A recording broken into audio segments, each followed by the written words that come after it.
Most people think they're ready for spiritual truth until they meet the one teaching that asks them to give up everything they've ever done on the spiritual path. Not just bad habits, not just negative thinking. I'm talking about releasing the very things you're most proud of, your prayers, your affirmations, your manifestations, your high vibrations, your rituals, all of it. Joel Goldsmith's last and most radical insight wasn't soft, comforting spirituality. It quietly shattered decades of ideas about healing, abundance, and using God to fix life. This teaching was never meant for spiritual consumers.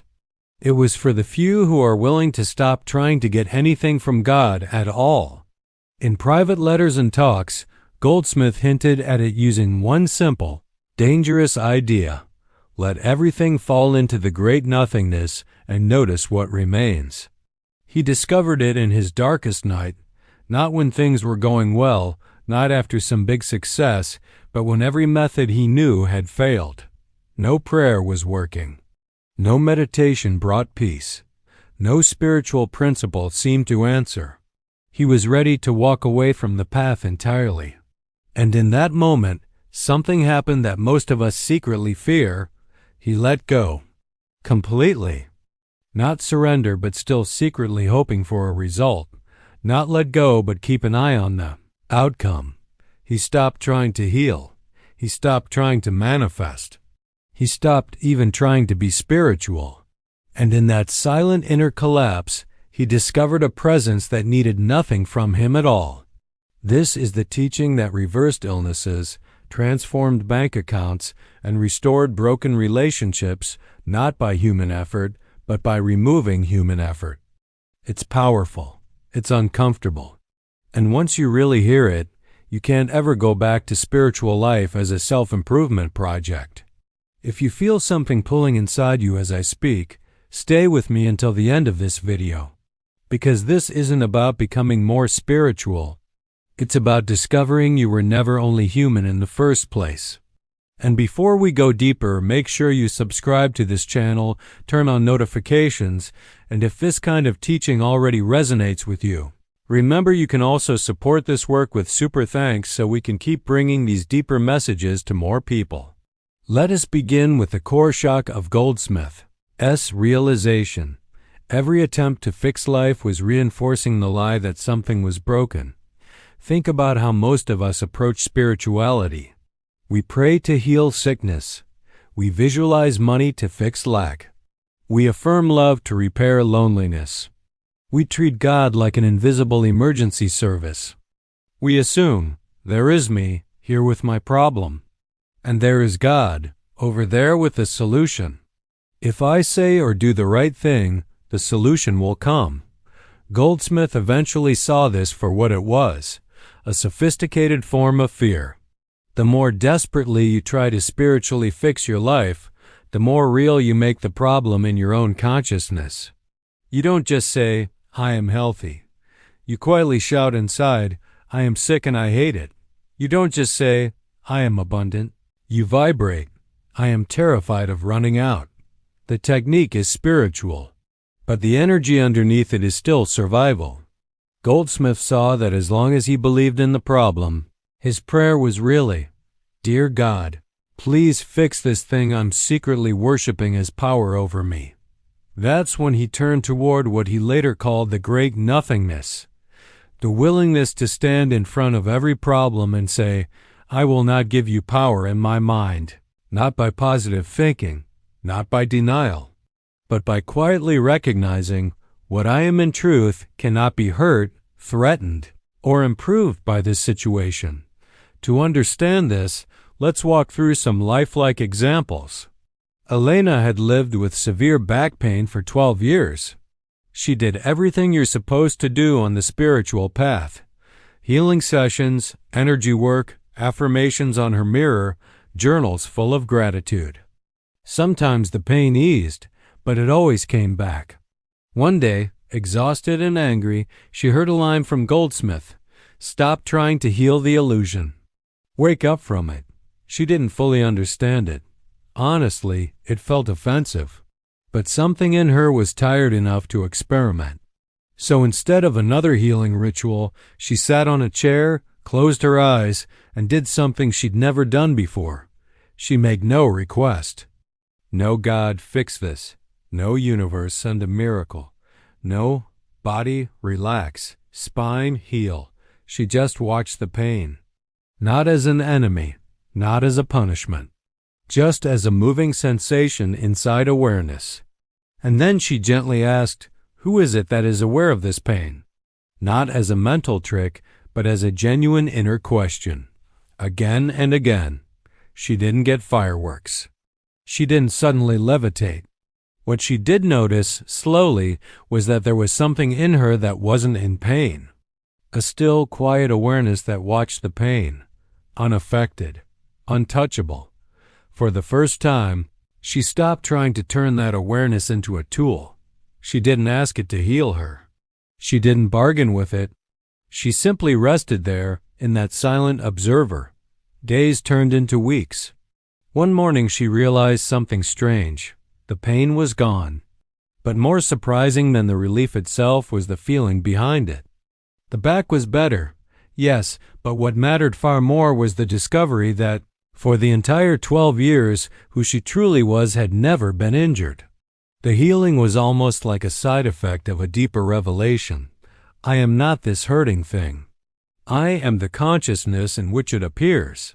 Now, let's look at another example. Raj was obsessed with spirituality and abundance. Vision boards, prosperity meditations, subliminal tracks playing while he slept. You name it, he tried it. Sometimes money showed up. Sometimes it didn't. But one thing remained constant, his fear of not having enough. He heard another Goldsmith principle. Supply is not something you bring in. It is something that flows out of what you already are. That sounded beautiful and useless. Bills still needed to be paid. But he couldn't shake it. So one night, staring at his overdue notices, he did something radical. He stopped trying to manifest money. Instead, he asked, if I had zero fear about money right now, who would I be? Not what would I have, but who would I be? He realized that his whole identity was built around being the guy who never had enough. Every affirmation was secretly coming from that character. I am rich, but actually, I'm the guy who was poor trying to become rich. I am abundant, but actually, I'm the guy who's terrified of being broke. So he practiced a different approach. Each day, before looking at numbers, he sat in silence and acknowledged, consciousness itself has no rent to pay. Life itself is not short of anything. What I truly am is that life. He didn't ask for money. He didn't do abundance techniques. He simply refused to define himself as the struggling one. From that space, ideas began to appear, not frantic, fear-based moves, but calm, clear impulses. Call this person, create this service, say yes to this opportunity. Within months, his financial reality looked completely different. But again, the deeper transformation wasn't the money. It was this. I no longer wake up as the man who needs. I wake up as consciousness expressing itself as this life. The bills got paid. But the inner poverty, the identity of lack, had dissolved. Now let's move into the area that hurts most for many people. Relationships. Maya felt abandoned. Her partner had shut down emotionally. Conversations turned into arguments. Therapists, workshops, prayer circles. Nothing touched the coldness between them. She kept asking God, please fix us. Please change him. Please bring back the love. Then she encountered Goldsmith's warning. As long as you believe in broken relationships, you're not ready to see the indivisible nature of love itself. She tried a new experiment. Whenever the pain arose, instead of replaying arguments in her mind or praying for a better version of her partner, she sat quietly and imagined standing in a field of pure, formless love, not romantic love, not sentimental comfort. A vast, neutral, luminous presence. And then she whispered, whatever love is, it cannot be broken. So whatever this situation is, It cannot be the truth about love. She stopped demanding specific outcomes. She stopped asking for reconciliation. She even stopped insisting that the relationship had to be saved. Her prayer became, "Let me see the reality of love, beyond my story of me and him." Something shifted not in him at first, but in her. She stopped playing the identity of the hurt one. She could speak honestly without begging, set boundaries without hatred, and show kindness without trying to manipulate a result. Months later, they had an honest conversation neither of them had been able to have before. And here is the twist most stories don't tell. They didn't get back together. They peacefully separated.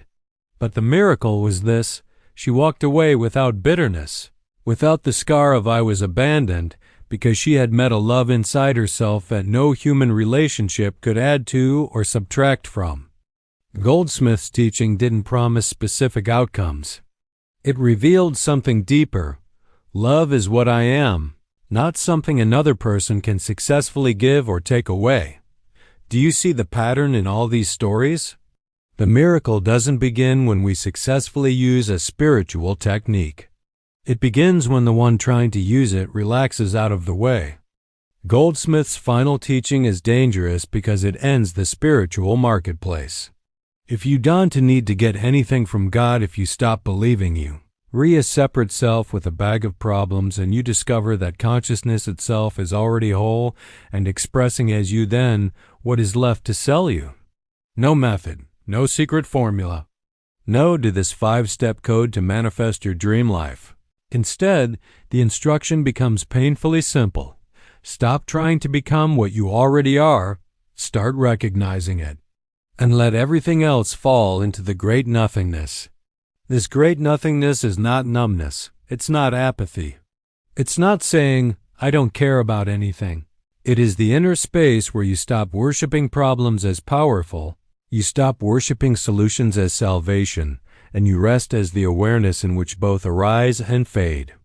Goldsmith went even further and spoke of divine indifference, not coldness, not spiritual bypassing. Divine indifference is the quiet realization that the truth of what I am is not upgraded by a miracle and not downgraded by a setback. Healing? Beautiful. No healing? Still the same truth? Money? Useful? No money? The same consciousness remains. Relationship? Precious. Separation? Painful, but the core reality is unchanged. From this place, you still act. You go to doctors, work your job, meet your responsibilities, but you do so anchored in a different identity. You are no longer a person trying to spiritually manage life. You are awareness itself, appearing here as a human story for a moment. At this point, a very honest question usually arises: if I stop trying to improve my life, won't everything fall apart? That's the ego speaking, the conditioned sense of me that believes its tension and control are holding the universe together. Goldsmith's discovery was the exact opposite. When I finally stopped using willpower to fix life, life began arranging itself with a wisdom I could never have manufactured. This doesn't mean you sit on the couch and refuse to move. It means your actions stop coming from panic. You still answer the phone. You still take opportunities. You still make decisions. But the inner engine has changed. Instead of, "I must do this or everything will collapse," the energy becomes, "I feel moved to do this, and I trust the same intelligence that beats my heart to handle the results." The practice is subtle and continuous. Notice when you're using spirituality to escape fear instead of to see through fear.